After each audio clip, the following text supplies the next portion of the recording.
शामापुर गांव की सुबह, जहां मिट्टी की खुशबू और गरीबी की कसक साथ साथ चलती है। इसी गांव में रहता था श्यामलाल, एक गरीब युवक। माँ बाप का साया बचपन में ही छिन गया था। घर की जिम्मेदारी, छोटी बहन गीता की देखभाल, सब उसी के कंधों पर थी। मजदूरी करके वह दोनों का पेट पालता, लेकिन किस्मत की मार से गरीबी हमेशा उसके घर का मेहमान बनी रहती।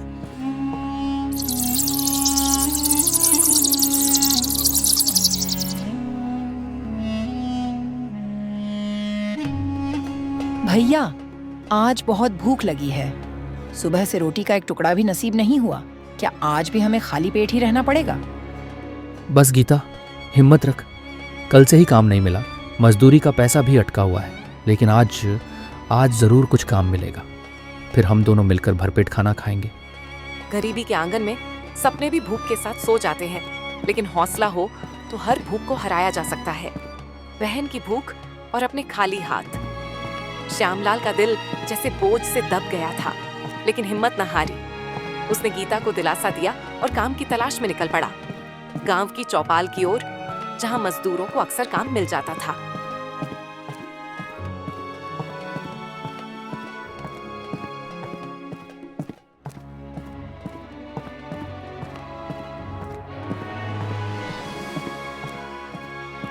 राम राम भाइयों, आज कहीं काम मिला क्या?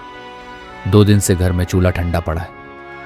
अरे श्यामू, काम कहाँ है? सेठ जगन्नाथ ही सब मजदूर रखता है, पर वो भी अब अपना अनाज कम करवा रहा है। मजदूरी देने में टाल मटोल करता है।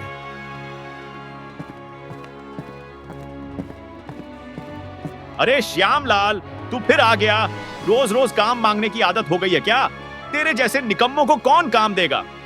सेठ जी गरीब आदमी, हुनर बड़ा नहीं है, लेकिन मेहनत से कभी पीछे नहीं हटता। पसीना बहाकर ईमानदारी से हर काम कर सकता हूँ। मेहनत है तो खेत की ढुलाई कर दे। अनाज के बोरे गोदाम तक पहुंचाने हैं। कर सके तो कर, वरना जा यहां से। सेठ जी, मजदूरी के पैसे चाहिए। बहन भूखी है, आप काम दीजिए, मेहनत मैं दूंगा। और मजबूरी क्या होती है, ये वही समझ सकता है जिसके घर में भूख बैठी हो। श्यामलाल ने बिना एक शब्द कहे कंधे पर रखे और ढुलाई शुरू कर दी। दिन ढलते ढलते उसके कंधे छिल गए, हाथ कांपने लगे, लेकिन पेट की आग और बहन की भूख ने उसके कदमों को रुकने न दिया।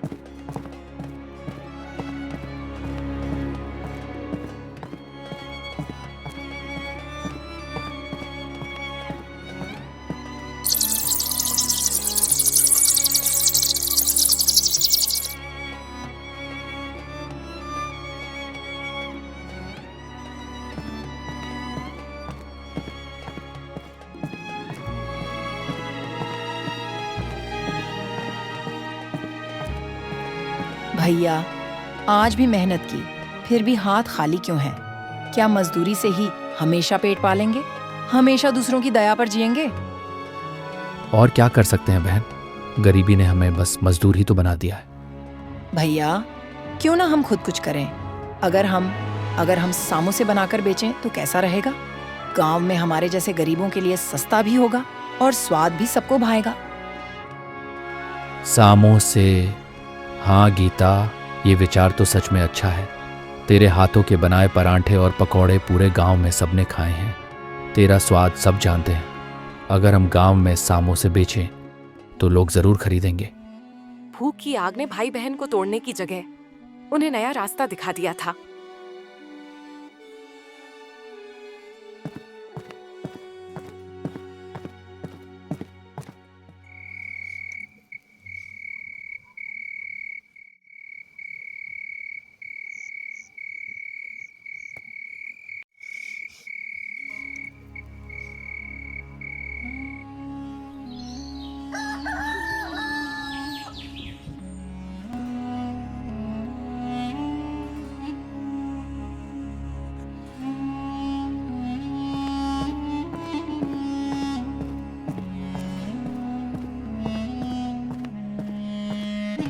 भैया, आलू उबल गए हैं, मैंने मसाला भी तैयार कर लिया।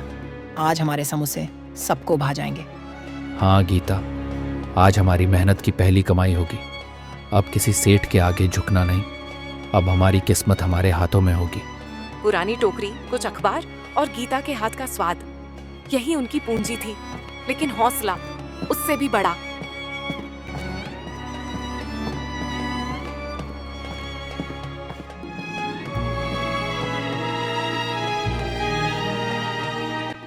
गर्मा गर्म समोसे 2 पैसे में एक गीता के हाथों के बनाए।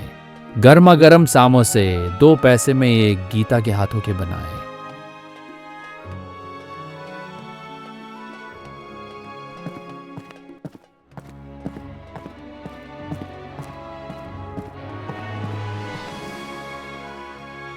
अरे श्यामू, कल तक मजदूर था, आज समोसे वाला बन गया। हाँ भाई, भूख ने हमें नया काम सिखा दिया। एक बार खाकर देख लो, स्वाद की गारंटी है।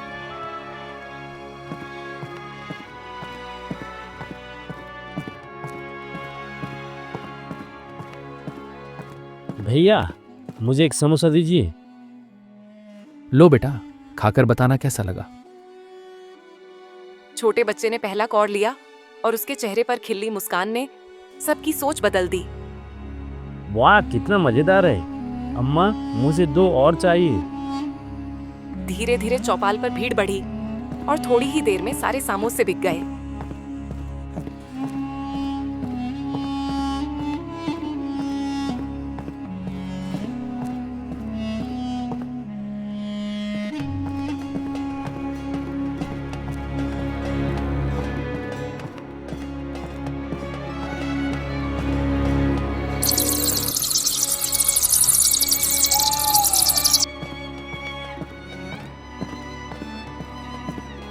भैया देखो, पूरे 8 आना हुए। आज हम दोनों भरपेट खाएंगे। हाँ गीता, ये मेहनत की सच्ची कमाई है। आज पहली बार लग रहा है कि गरीबी को हराया जा सकता है। वो चंद सिक्के उनके लिए सोने से भी भारी थे, क्योंकि उनमें भूख पर मिली पहली जीत की चमक थी।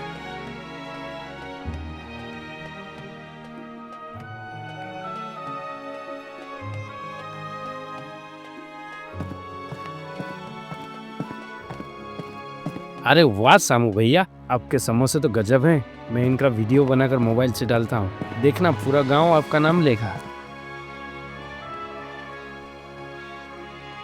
और सच में अगले ही दिन चौपाल पर हर जुबान पर एक ही नाम था, गीता समोसे वाले।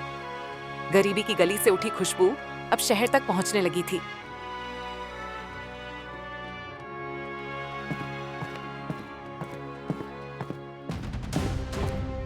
भैया, आप यही चुपचाप खड़े हो और वहां गांव में श्यामलाल की तरक्की शहर तक पहुंच चुकी है।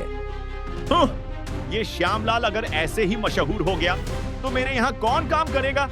इसे अभी से घमंड चढ़ गया है। इसकी औकात याद दिलानी पड़ेगी। भैया, हमें ही कुछ करना पड़ेगा, नहीं तो हमारे यह काम कौन करेगा।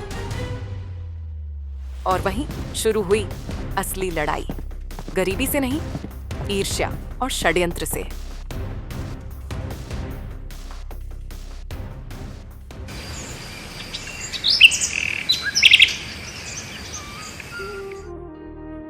खुशियों के पहले ही दिन किस्मत ने फिर करवट बदली। गरीब की जिंदगी में सुख हमेशा अधूरा ही रहता है। अरे गीता, भैया, सीने में जलन हो रही है। लगता है बुखार भी चढ़ गया। तू तो पूरे दिन चूल्हे के सामने बैठी रही, यही धुआं तुझे लग गया होगा। रुक, मैं अभी वैद्य जी को बुलाता हूँ। भाई के चेहरे पर डर था, क्योंकि उसे पता था कि बीमारी से बड़ी कोई मुसीबत गरीब के लिए नहीं होती।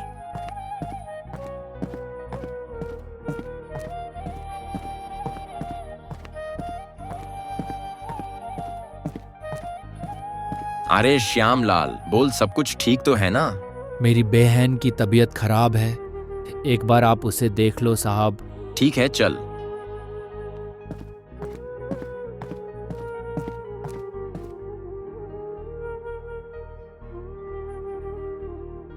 श्यामलाल, गीता को कुछ दिन आराम की जरूरत है।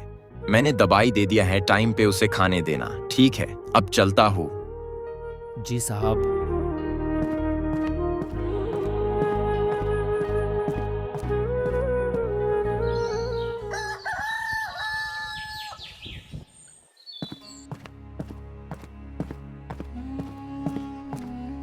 अरे श्यामलाल भाई, आज उदास क्यों है? और तुम्हारा समोसा आज नहीं है क्या? भाइयों, आज सामो से थोड़े देर से मिलेंगे। गीता की तबीयत कुछ बिगड़ गई है। अरे, गीता तो अभी बच्ची है, उसे आराम करने दे। हाँ, लेकिन घर चलाने के लिए काम भी तो करना पड़ेगा। मैं अकेले कोशिश करूंगा। बीमार बहन और अकेला भाई, लेकिन भूख ने उसे रुकने नहीं दिया।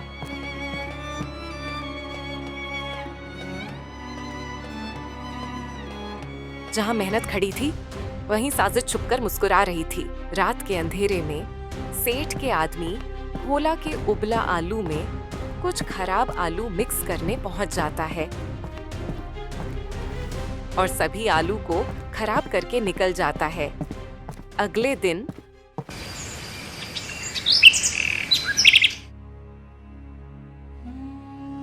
अरे ये क्या? ये समोसा तो खट्टा लग रहा है। हाँ, इसमें तो बदबू आ रही है। नहीं भाइयों, मैंने तो ताज़ा आलू ही उबाले थे। ये कैसे हो गया, मुझे भी समझ नहीं आ रहा। श्यामू ने खराब समोसे बेच दिए। गरीब है, इसीलिए मिलावट करता है। ईमानदार इंसान पर जब झूठा इल्जाम लगता है तो उसकी रूह तक कांप जाती है। देखा, मैं पहले ही कह रहा था, श्यामू जैसे निकम्मे काम बिगाड़ ही देंगे। लो भाई, अब समझ गए ना? कहीं सचमुच इसने लालच में बासी समोसे तो नहीं बना दिए? भगवान कसम, मैंने कभी मिलावट नहीं की। मेरी बहन बीमार है, फिर भी मैंने सब कुछ मेहनत से बनाया। लेकिन सच अक्सर झूठ की भीड़ में दब जाता है।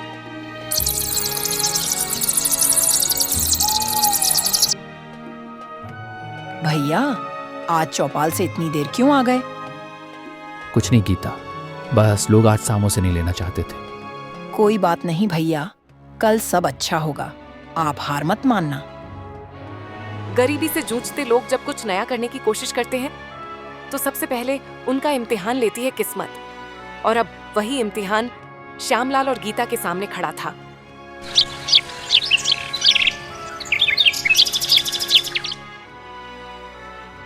भैया, सीना और भारी हो रहा है, लगता है बुखार बढ़ गया। अरे बाप रे, बदन तो तप रहा है। रुक गीता, मैं अभी वैद्य जी को बुलाता हूँ। भैया, पैसे कहाँ से दोगे? मजदूरी भी नहीं मिली और दुकान का हाल भी तुम जानते हो।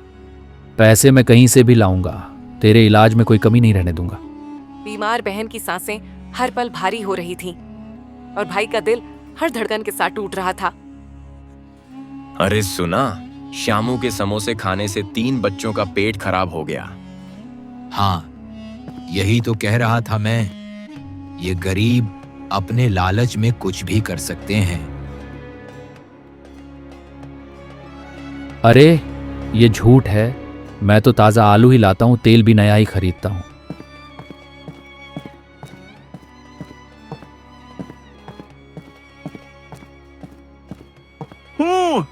झूठा है तू।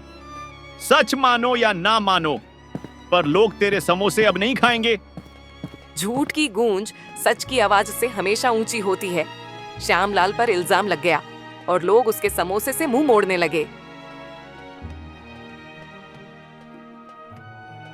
भैया, लोग क्यों हमें दोषी ठहरा रहे हैं? तूने तो कभी मिलावट नहीं की। झूठ ज्यादा तेज भागता है गीता, लेकिन सच कभी हारता नहीं। एक दिन सबको पता चल जाएगा कि हम बेगुनाह हैं। भैया, हार मत मानना, तेरे साथ मैं हूँ। बीमार बहन ने जिस सच पर भरोसा किया, वो ही उसके भाई की आखिरी ताकत बन गया।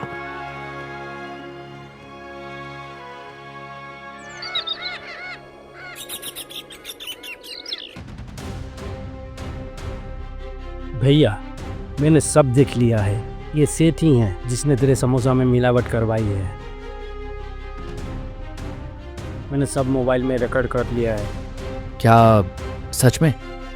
हाँ भैया, अब मैं ये वीडियो साहब के ग्रुप में डालूंगा।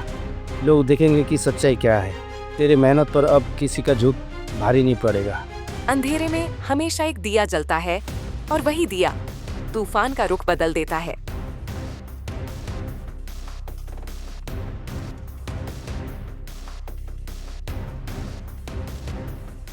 झूठ की दीवार चाहे कितनी ऊंची क्यों ना हो, सच की एक चिंगारी उसे गिराने के लिए काफी होती है।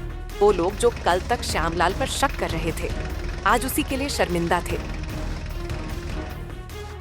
और इस तरह सोशल मीडिया ने वही कर दिखाया जो गांव की पंचायत भी न कर सकी। सच बाहर आ गया और उम्मीद की नई किरण चमक उठी। अरे ये देखो, शहर के ग्रुप में वीडियो फैल गया है। सचमुच इसमें तो साफ दिख रहा है कि सेठ ने ही मिलावट करवाई थी। तो मतलब श्यामू बेगुनाह है? हाय राम, हमसे तो गलती हो गई। आज दुकान बंद रही गीता, लेकिन कल से सब ठीक होगा। लोग फिर आएंगे, सब बदल जाएगा। भैया, मुझे पता था सच हार नहीं सकता। और उस रात श्यामलाल की आंखों में पहली बार डर नहीं, उम्मीद के आंसू थे।